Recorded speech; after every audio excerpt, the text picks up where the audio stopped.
Chicago has issued a severe thunderstorm warning for northern Newton County in northwestern Indiana, southern Lake County in northwestern Indiana, northern Jasper County in northwestern Indiana until 2 p.m.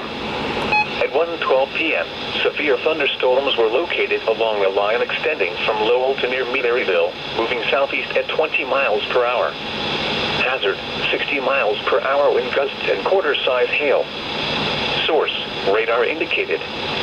Impact, hail damage to vehicles is expected. Expect wind damage to roofs, siding, and trees. Severe thunderstorms will be near the amount around 1:45 p.m. Other locations impacted by these severe thunderstorms include Wheatfield and Schneider, including the following interstate: Indiana Interstate 65 between mile markers 225 and 241.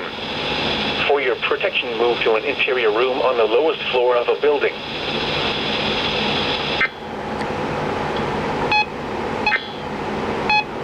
This is NOAA Weather Radio, KZZ 81 Lockport. Severe weather is occurring or forecast